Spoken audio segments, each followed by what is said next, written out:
Hi everybody and welcome back to my channel. It's Russell with Ink and Paper Blog. How are you doing today?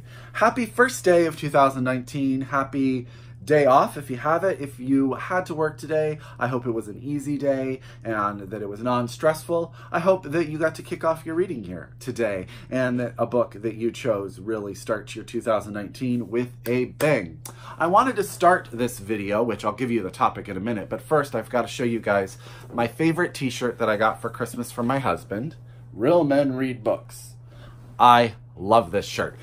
So yeah, if you saw it on Instagram, I'm sorry for double sharing, but I really love this shirt. This is my favorite Christmas gift that I got this year. I'm coming to you with a video that I'm calling my 2018 Year in Review / 2019 Aspirations video. I'm just going to go through a bunch of different stuff about 2018, sort of speak to you regarding my reading. I think that if you are new to my channel, that this sort of idea of the things that I'm going to go through with you will give you a good idea of what to expect from my videos and my channel in 2019, because I can't imagine it's going to change very much.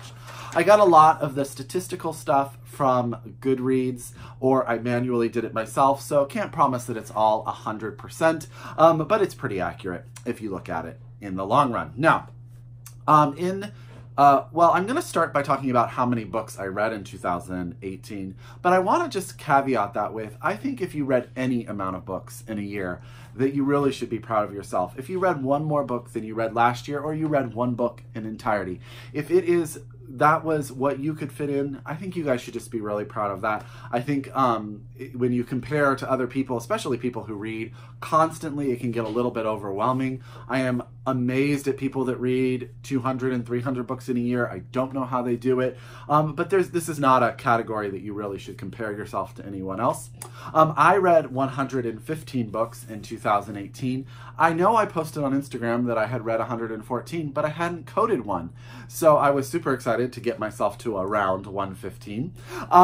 Yeah, that was, last year I read 97 books. So that was a good improvement as far as the amount of books that I read this year. This year I really only had one reading slump, and that was in the month of August, where I just really was trudging along. I don't know what it was about August, but I didn't get as much reading done that month. But last year I had many more reading slumps. So I apologize, still recovering from the cold, so there's a little bit of congestion there.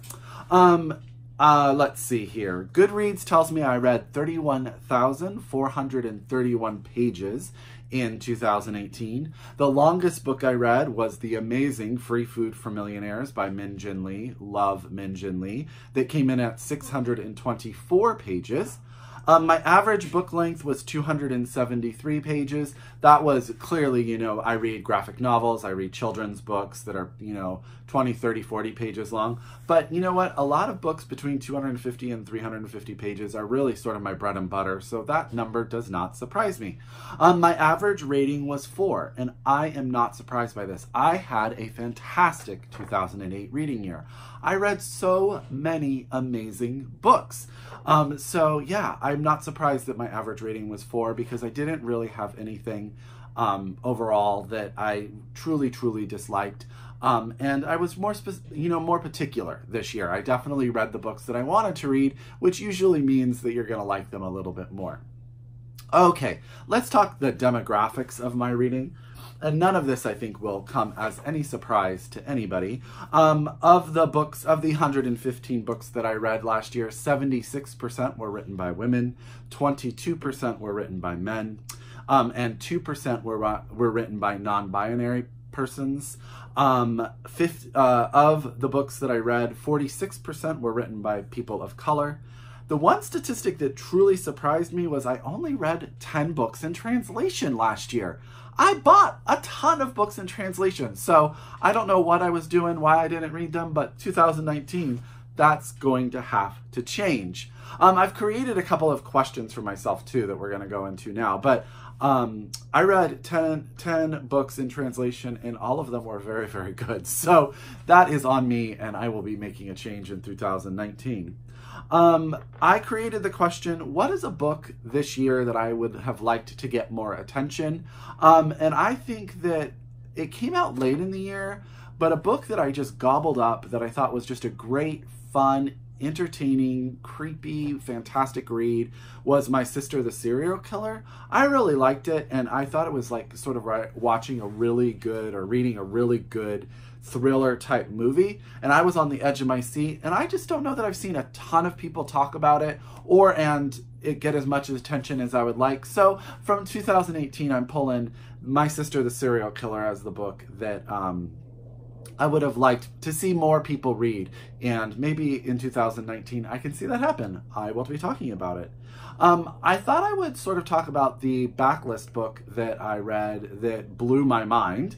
There were a lot of them, and it's funny because this didn't wind up on my end of the year best of list because I'm such a fan of the author, but I read Purple Hibiscus by Chimamanda Ngozi Adichie, and I loved it. Loved it. It was brilliant. The thing is, for me, Half the Yellow Sun and Americana are just so amazing. But this book was really, really good, and it was her first novel, and I don't know why I don't know why it didn't make the list, but it was one of my favorite Black backlist reads of 2018.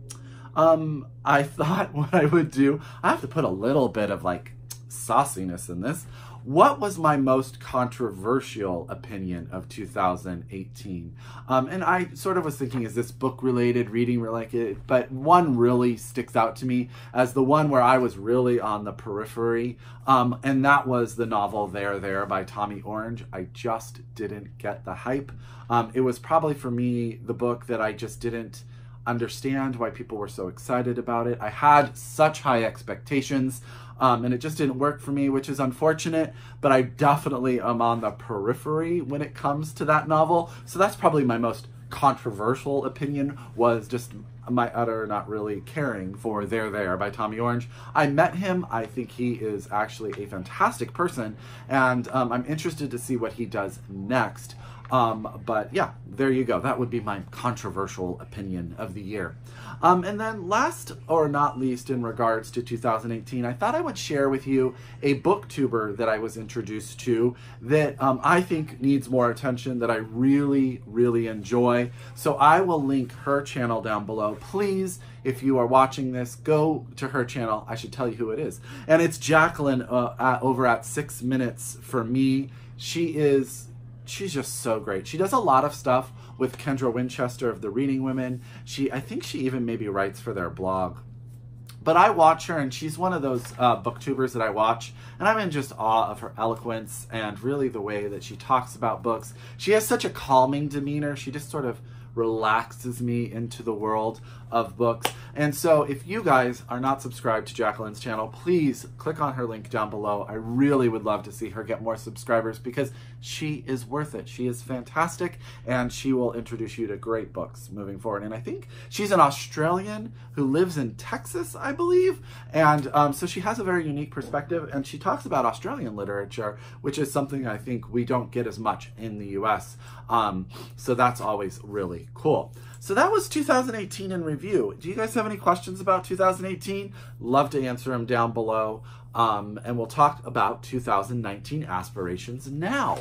I thought I would start off by telling you guys the first book that I'm reading in 2019, and that is Women Talking by Miriam Toews. This comes out in the US in April of 2019.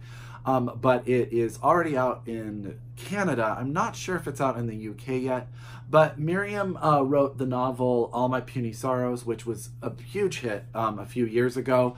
And this is the story of a group of Mennonite women who are making a decision on whether or not, what they're going to do in response to the fact that they have been attacked, drugged, and raped by members of their own society.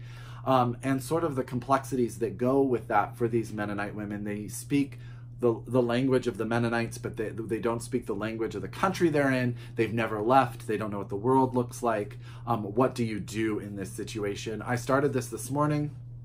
I am over halfway. It is, oh gosh, it's so good, you guys. I am so excited to finally get to this. So this is what is kicking off my 2019. I would love to know what you guys are kicking off your 2019 with. List it down below. What was a 2018 title that I can't believe I haven't read yet? There were a couple on this list, but I have to say I need to get to Washington Black. I want to read it so bad. I know that I'm going to love it. So I don't know why I haven't read it yet, but I need to read it. So that is probably my title of 2018 that slipped through the cracks, that needs to be rectified. Last year, I felt like I pushed off a bunch of books into 2018 that I wanted to read, so I'm going to try to rectify that situation this year. What is a channel goal for me? I think in 2019, you guys are going to see less wrap-ups for me, and I'm going to start doing more like small bunched reviews of books. I found that I did break up my wrap-ups into 2 parts for most of the year, the second half of the year, but because I read and then do a wrap-up later, I felt like some of the details were missing, and I need to be closer to them, especially when you read as much. It's like you get 4 or 5 books away, not all of the specifics are there. So I think in 2019, you're going to see me do sort of a read and review where I read 1 or 2 books and do a review video so I can have a more in-depth conversation about them. I really enjoyed that on Mercedes' channel where she would do haul, read, review or something like that. I can't remember her exact 3 words, but I just think that that allows for a better conversation from me regarding sort of more specifics of the book. So I think you're going to see that in 2019. What is a reading goal for me? Here's the truth, guys. I have got to tackle my TBR. I have 367 books just in the one room of my TBR. That's not even stuff that's sort of spread out through the rest of the house. I need to start doing something about that. So I have to come up with a plan. I have to start getting through my TBR. My shelves are starting to bust at the seams. So that is really going to be a major focus for me in 2019. I've got to read the books on my shelf. I can't give myself a buying ban. That just will not happen. But I need to make sure I'm buying less than I'm reading from my shelves. So that is really going to be something I focus on in 2019. I wanted to also sort of talk about a personal goal, something that was outside of BookTube and reading, something that I really recognized in 2018 and I want to make a change in 2019 is I've got to spend less time on my phone. I find even when I'm reading, before I read, I'll pick up my phone and go, oh, I'll just go through this, or I'll just do this. And then 30, 40 minutes later, I'm still on my phone flipping through pages on Instagram, on Twitter, going through different things. And I'm just like, Russell, you need to do something about that phone time. Put it down. Don't spend as much time on your phone. I think that's going to be a major goal of mine in 2019. I don't need to respond to things right away. I don't have to be so reactionary. And my phone doesn't have to go everywhere with me. So I think that's going to be a really big goal for me in 2019, just to spend more time in the present and less time in the digital world of my phone. So that's that. 2019, I've set my reading goal again at 75. I have a feeling I'm going to beat that, but you never know what the year is going to entail, so I don't want to set an expectation that makes me feel any sort of pressure. I am super excited about so many amazing novels that are coming out in 2019. I definitely want to see more authors, and I definitely want to talk to you guys more. And so my last sort of question for you guys is, in 2019, what would you like to see on my channel? Is there anything you'd like to see me do differently? Are there any sort of videos that you would like to see me do? I know a lot of people would like for me to do a bookshelf tour. My problem is my bookshelves are all over my house, and there are some rooms that are just, it's weird for me to film for me in my bedroom where all my TBR books are. So I'm not quite sure how that will ever work for me, but what videos do you think I should do? What topics do you think I should get into? What would you like me to see? Would you like to see me do to make your experience on my channel better? As always, you guys, I hope that you really, really have an amazing 2019 reading year. If you are a return subscriber, thank you so much. As I always say, this would not be the same without you. If you are new to my channel, I hope what you heard from me here today entices you to stick around, subscribe, and become a member of my amazing bookish family. Totally love it. And until next time, as always, happy reading. I'll talk to you soon. Bye.